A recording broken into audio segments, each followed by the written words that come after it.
Hey guys, Reno Perry here, and I wanted to bring in a special guest today just to talk about how to move from sales to product marketing. I have with me Andy Lihani here, local legend, but he's currently a product marketing manager at Salesforce.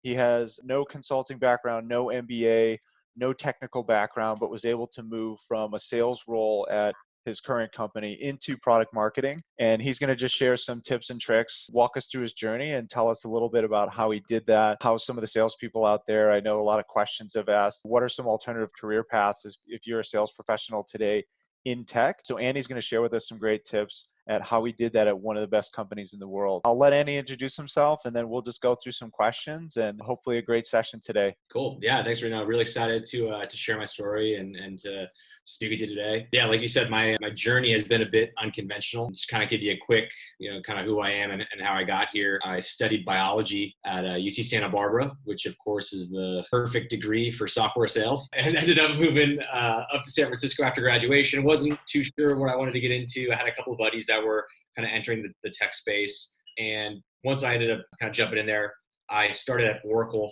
So I was doing inside sales there for about 2 years. It was great for me because, like I said, I was a bio major, so getting to learn all about business and SaaS and all of that. It was kind of like a mini MBA for me. And then got recruited over to Salesforce, where I was an AE for the Bay Area. So I started out working with startups that were under 15 employees, and then kind of moved all the way up to our enterprise. I was really fortunate to be obviously in the Bay Area, but it was great to be kind of working with founders who were building products, and that really got me asking questions on at Salesforce, like how do we build our products? Why do we build our products? What's that process? And so that's kind of like how I veered into the product world. And I didn't even know what product marketing was at that time. This is like 2015, 16. I took a couple of general assembly classes on product management, did a bunch of design thinking workshops. And this is kind of how I got into that product marketing world, and ended up jumping over to the product marketing side at Salesforce after we acquired a company that's based in Chicago called CloudCraze. And I'm doing it for about 2 years now and love it. And I made the move from San Francisco to Chicago actually out here a couple months ago. Awesome. Thanks for sharing. Well, we'll definitely get into some more detail on how you did that. I think a big question a lot of people have is what do you do as a product marketing manager? That world, I've had sales experience as well at LinkedIn and understand that product marketing is sort of this other world that is closed off from us lowly salespeople. We'd love to just hear what does a product marketing manager do? And then what are you doing in your current role at Yeah, Salesforce? it's a great question. It's a bit of a black box, and I think that's what makes the role super interesting, but also a little bit it can be ambiguous to departments outside of product marketing specifically. So I think number one is it varies from company to company, but also from product to product, depending on have you launched, are you in the middle of a rebrand, are you established player in the space, right? So a lot of these things will influence kind of what your actual day-to-day looks like. I think just kind of the simplest way to put it though, there's kind of three big kind of tent poles that I put around product marketing. So one is messaging and positioning. This is creating the value, who you are, what you do, how you do it, what makes you different, right? How do you sit in the marketplace? So kind of forming and building that narrative and understanding who you're going after and kind of what are you going to do for them. The other aspect is really around content creation. That's really super important today, kind of what we're doing now with interviews and podcasts, rather than just sending out, emails or doing AdWords. It's kind of looking at like every channel and content and how do you keep that narrative consistent. So doing that, and that also involves working with analysts, doing PR, working with demand gen and your campaigns team really closely. Also events, that's a huge piece also for Salesforce. So that kind of like content strategy around that. And then the third piece is go-to-market. So go-to-market meaning, how are you getting that message out there? Again, when I said like it varies from company to company, when you have a company like Salesforce, it's a huge sales-driven or sales team, Salesforce itself. It's really around how you're enabling all these different reps across the country, across the world. How are you getting their feedback? How are we going into different market segments? So those are kind of the three big areas I'd say there are. And again, you can kind of splinter lots of different functions within each of those. Those are kind of the big three. So my team specifically for the B2B commerce cloud product, it's pretty small. As I said, we came over from acquisition. And so there's really four of us that are kind of working between all three of those pillars. So I've actually joined in the go-to-market section. I did a lot of sales enablement, a lot of, kind of creating assets on what the sales team would need, what they're asking for. hmm And I kind of moved a little bit more into messaging and positioning and content just because it was something that was new to me. I've kind of touched all three of those, which has been a pretty awesome journey so far. Yeah, very cool. Sounds like you touch a lot of different parts of the business that maybe you hadn't had an opportunity to do when you were in sales. People are probably curious. I know some folks that are looking for some career advice who maybe don't work at a company like Salesforce, or I know you mentioned you worked at Oracle before, who are on the outside looking in and saying, okay, how do I get into big tech in the first place? Can you maybe walk us through briefly how you initially got your job at Oracle and then how you broke into Salesforce, and just let us know how you did it? So, I mean, I think kind of the first thing for, everybody's situation is a little bit different, right?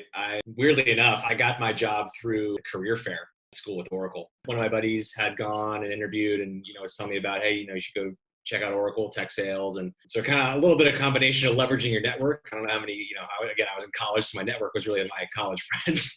But kind of, I guess it's just kind of another way of just saying, take advantage of the opportunities that are kind of put forth, So leveraging your network was number one. I'd say like also kind of as you're moving through your career, I think it's really important to, take those recruiting calls, right? Just to kind of understand what else is out there or understand kind of the market. At the very least, like I kind of going to expand, if you don't have a huge network, like even just thanking those recruiters when they send you a message. Like I know everybody gets a ton of them, but just saying, hey, thanks.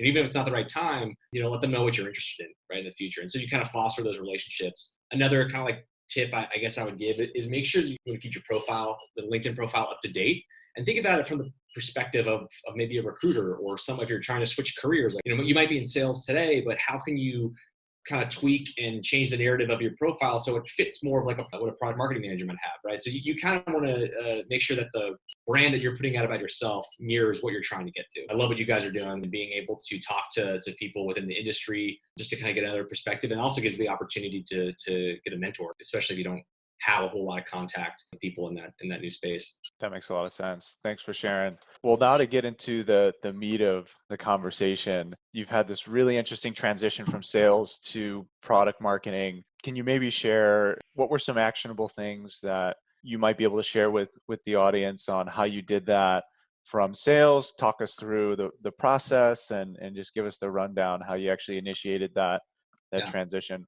I'd say the first and foremost, and this kind of translates well from, with sales. When I was in sales, like my vice presidents would always say, like, have a point of view. Kind of like if you take that step back, it's almost like have a reason why, have some supporting evidence. And I think, you want to always be able to have your perspective and be able to answer that question of, well, why do you want to be a product marketer or whatever it is changing your career? You really need to have conviction in why you're doing this. And so that first comes with doing all the research. For me, like I didn't know anybody in product marketing really. So use the internet. That was my friend. I read blogs. I went to some conferences, watched webinars, try to just understand the space as much as I could. And, once I realized why I really wanted to do it for me personally, what I really enjoyed about the career, I had to kind of take a step back and think, okay, well, what skills do I have today that translate, or what's my story and how can I kind of weave the two together? That was number one. It was just kind of figuring out, so I had the confidence to then say, whenever I would cold email a PMM or a product marketing manager or get a coffee with somebody at Salesforce, I kind of at least had my story of, why me and why do I want to do this? So I think that's number one. That's the most important thing I'd tell anybody that's looking to make that move. But then the other piece is really analyze what can you control, right? Or what can you contribute? So for me to get into product marketing, I just kind of looked at three things. Product marketing was always needs help getting their message across. So my thing was I acted like a megaphone for my PMM team, just being, echoing what they were saying, if there were asks, if there were events, just being like their ally on the sales team. So that was one way I kind of got their attention. The other was take advantage of what your skill set is and how can that help them, right? So like for me, they really loved my insight from what I was seeing from customers in the Bay Area, right? So I volunteered customer insights, whether that was just kind of sending them an email with a doc or just getting coffee and sharing the market trends that I was seeing. That was information that I could share that helped. And then also just being willing to kind of speak up. So volunteer to speak at an event, right? PMMs always need speakers, or jump on a webinar, or like grab a customer of yours that might be a good speaker as well. So think of ways that you can kind of add value to them right off the bat. And then I'd say at the end of the day, like staying curious and don't be afraid to ask questions. I mean, I went through, I probably had like 40 coffee dates with people I didn't even know, right? Within Salesforce and outside of Salesforce too. So, and continue to build in that momentum and all, use your sales skills. Who else is someone that I should speak with, or who would you recommend to someone that I should get to know, things like that. Gotcha. No, those are really great insights. I'd be curious too, how did you actually form and continue relationships with these product marketing managers after you, let's say, reach out or have an initial coffee chat, I can imagine it's pretty hard to stay in touch with someone and have that be mutual. How did you just maintain that balance and keep momentum going? Yeah, I mean, I would say I didn't keep mentor type relationships with every single person I met, right? But I Hmm. think it kind of becomes a numbers game. It's kind of like connecting the dots. Someone that maybe had a similar background to you, they point you in the direction of someone that might have an opening in their team, or if you have a certain industry knowledge, they might be able to pass you off to someone who needs that certain, piece of content, right? So I would do kind of like monthly check-ins and just kind of share the updates that I'm doing. I kind of keep like almost like a project log, but I keep it super short. It would just be like, Hmm. hey, like thanks for the time. Last month, want to let you know that since then I've done A, B, and C and published this blog. Would love to know if there's anybody else I should speak to around possible openings, right? So kind of keeping it short and sweet, but that's kind of how I went about it. That's awesome. What about getting these product managers' attention with the insights that you have? You shared a lot of great things that you were gathering from the field and then repackaging and sharing with the product marketing team. How did you communicate what you had as something that was attractive to them? You mentioned you had a project log and you have customers you can leverage, but how did you make it something that was substantial that they would actually want to hear from you about? I mean, maybe it sounds a little too simple, but once I kind of would just say like, hey, I'm really interested in this line of work. I know I don't have the background for it, but I'd love to kind of get involved and see what I can do. How can I help? And that was basically it. Kind of would throw up the idea of like, hey, I see customers every day in the Bay Area. How can I help gather more information? Or what information would be helpful for you? And they kind of then came to me with their specific ask. So that helped, I think, in a couple of ways. I mean, it saved me a lot of time. So rather than me guessing what they needed and putting a presentation together and then giving it to them and them going 1% of this is helpful, right? Instead of having to do that, I was asking them right from the get-go, what do you need to do that's going to help you? And so it helped with the time management. It just helped being a lot more impactful too with the information I was getting for them. Yeah, that's really powerful. Just offering the help. I think there's a Yeah. common misconception in a lot of these big tech companies that product marketing just wants nothing to do with any insights coming from the sales team. But it sounds like in this case, they were actually craving some of that information that you're gathering and that you were seeing out in the field, which makes sense. I wouldn't even limit it to just sales. I mean, people like customer success manager. For me personally, like that's one of my biggest stakeholders because they're the ones nurturing that or handling that relationship and interacting with the customer while they're using the tool or while they're onboarding. So really any customer facing role support. Those are all skills that are transferable and you have insights that are transferable and really valuable to the product marketing team, but also to the company as a whole. So I wouldn't just limit this to sales. Yeah, that's a good point. So engaging in coffee chats, as many people as possible, making Yeah. yourself valuable by taking on additional projects,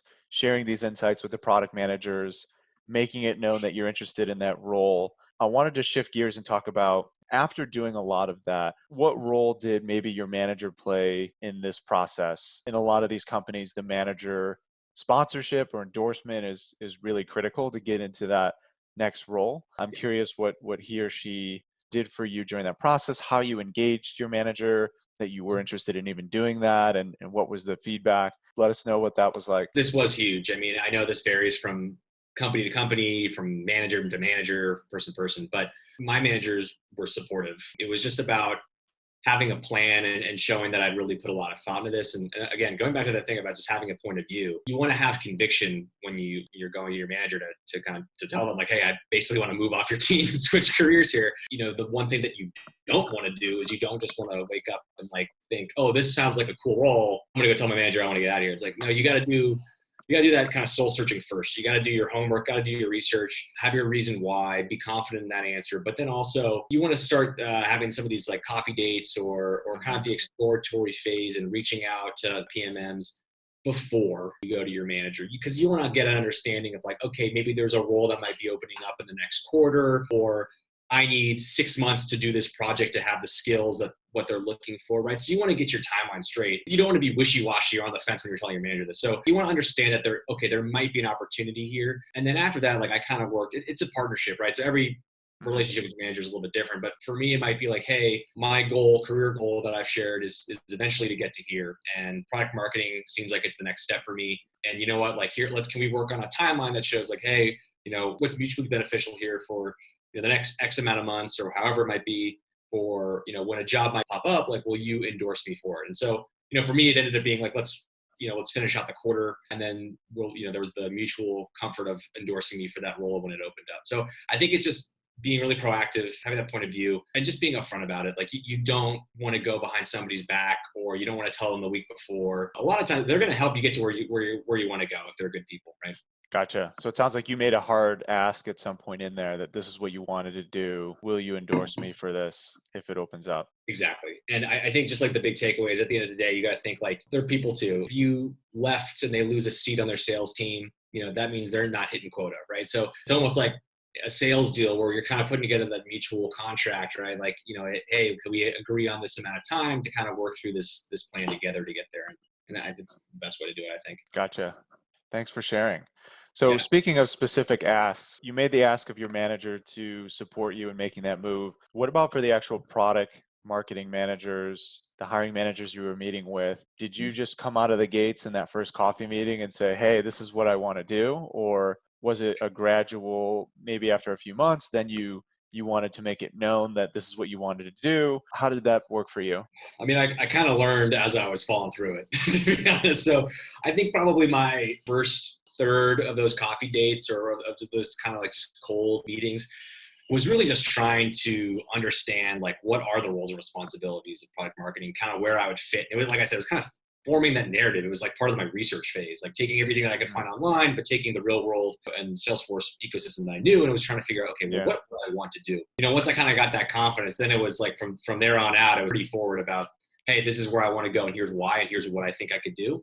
I'd love to know, are there teams or people I should talk to that that you think would be a great person for me to meet? So basically, all that really did was it kind of put my name out there, put my name in the ring, because depending on the size of your company, right? Like Salesforce, huge company, huge product marketing org.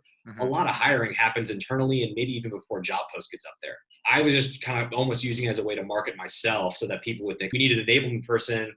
That guy Andy from sales from that product, that might be someone we want to consider, right? So that was part of it. Now looking back on Gotcha. Very it. cool. So we did all this. We got the manager on board. You're having a lot of the coffee chats. You've added value. Let's talk about the interview process a little bit. If you think about a typical sales interview process, there's usually going through a mock sales call, maybe meeting some other account executives, having a chance to demonstrate your sales skills. For the product marketing manager role, can you share a little bit about what that interview process looked like when you were being considered for the actual role? For me personally, I had a really different experience than a lot of people, just because I was kind of building my resume with the product marketers that I was meeting with. I'd met enough people and showed enough people some work that I was working on that I kind of was building a lot of what they look for in the interview already, which was kind of good. So I would say in general, though, you're going to have to create a launch plan or a go-to-market plan, examples of, how you would position yourself against a competitor. Because I think the first thing that you need to be able to do when you hit the ground running is for product marketing is to be able to present with confidence, which means you really understand the value and the differentiators for your product. So those are kind of the things you need to really focus on. For me, it kind of goes back to, like I said, setting up kind of those coffee chats. My process was a little bit different. In sales, I kept raising my hand to go present with our product marketing team at our different events. And so I would man the demo booth and I would demo. And one of the times I demoed, I happened to demo in front of who would be my SVP of product marketing. And he grabbed me after and said, hey, I heard you're looking at product marketing. Thought you did a great job at a demo. Like, this is like part of what we would do at BMN. Let's get a coffee when we get back. And so when I actually was working with him again, or when I met with him in San Francisco, it was more around sharing my perspective of, okay, well, what do you want to do? And I had a clear vision that I wanted to help with the go-to-market enablement. The question that I now, this was basically my interview, was like, well, given the resources we have today, what would you do differently? What's like a 30, 60, 90 plan? And so I already kind of I had this all kind of drawn out in my head. So it wasn't like a super formal interview, but I just kind of had that point of view again on how I would do things differently or what I would change. And so for that reason, my interview wasn't as formal. That's typically what you can expect, or those elements in kind of like a more formal buttoned up interview. No, that's really good feedback. And I think that can apply to a lot of roles too, where you're really doing the pitching of yourself and the value months before you even get into that role. Yeah. So they understand truly what's behind your motivation and what you can bring to the table, rather than just in that one day or a speed round of interviews? I was just gonna say, I think just with interviews and help when I'm interviewing candidates too. I mean, I see now that like a big piece of it is like you just said, like you only get to meet that person for like an hour, and so you're kind of judging them on this presentation and the Q&A, and interviews are always kind of a little bit weird, right? Yeah. So I think again, why my situation was so different was just I had like they knew I was for real because they'd seen me doing this and heard kind of probably someone next to them was like, I gotta go get coffee with some random salesperson. So like I kind of Yeah. built trust up early, and they kind of knew that I wasn't just talking to talk, that I was walking the walk too. Might have not had all the experience in the world, but they didn't have to question how serious I was about it. Gotcha. That makes sense. As you were going through the process, we talked about earlier in the interview, you don't exactly have the typical hiring profile of a PMM, Yeah. someone who comes from a top tier business school, MBA, maybe a consulting background, or they've been a developer or in a technical role before. Did you encounter any of those objections in the process? If so, how did you address those head on, or how did you even address them before they came to you? I mean, for me, the biggest one is don't have any marketing experience and don't have your MBA because those are Mm, there's no real entry level job specifically in product marketing. You just kind of jump in as product marketing manager. I mean, yeah. now some of the companies like Salesforce and Google and I think Facebook have a little bit like associate level, but the majority of roles are like you're just expected to jump in there and know the business. So for me, I hedged my bets a little bit. I was like, all right, well, I'm gonna network my way in, but at the same time, I'll study for the GMAT, whichever one happens first happens. I was able to obviously go through with kind of the networking, but I think kind of taking a step back again, it just kind of goes back to understanding and really analyzing what are your strengths. For me, I'd had a couple of years experience pitching customers, speaking at events. I knew the product inside out. I knew Salesforce. For me, it was just more like, okay, well, what areas of product marketing do those skills transfer to immediately? And can I package a really tight story around that with some conviction behind it? So that was really the way I think I jumped over. I really was able to answer the question, why are you looking to get into product marketing? And I think a lot of candidates today, maybe it's just interview nerves, but a lot of people have trouble really answering that. And it kind of comes off as like, oh, it kind of seems like, oh, it just seems like it's a cool role, so I wanted to apply, right? So, you'd be surprised that like if you just spend a lot of time or a little bit of time just really sitting down and thinking, why do I want to do this, and have some supporting evidence, that makes you stand out a lot, especially in these like in these first roles or the product marketing manager or the associate manager role. Yeah, very. It's amazing how far conviction, networking, and leveraging your strengths and how they can apply to a particular role how far they can get you. So that's incredible. What about mentorship? We mentor a lot of folks. I mentor folks, and it's really important to me and other people and advancing their careers. Did you have someone to lean on during the process? Maybe a senior member of the product marketing team or a senior sales leader, anyone that was sort of shepherding you through the process or giving you any advice? Yeah, yeah. Well, first, I wish I had an opportunity like or a service like you guys provide because that would have been perfect.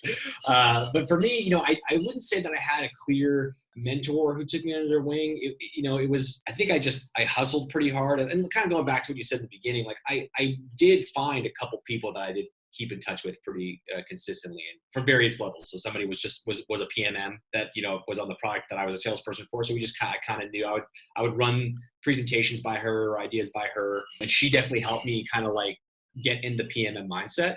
But then I also would turn to one or two executives that were on different products, just trying to understand how does product marketing work within the org, or what are you looking for in someone that's growing their career. So I think probably the best was, or the most impactful was just having that person that was the manager level that could kind of check me a little bit and kind Mhm. of tell me, hey, this is really good, but you're thinking about, it's very apparent that this is all the sales point of view. Let me show you what a Yeah. product marketing looks like. I would say it is super important, and it's just a matter of just kind of getting over that fear of just the cold outreach or the rejection, because what I learned is 99.99% of the people will help you and take a meeting. It's bonus. Like, think about it. If they're going to give you your time, what are you going to give back to them? And that, again, full circle back to what we talked about earlier, kind of just being like, how can I help? No, it's really good advice. People are looking for the help, but also you'd be surprised if you just reach out and ask to see how willing people are to offer mentorship or guidance. Anything else that you might want to add for someone who's still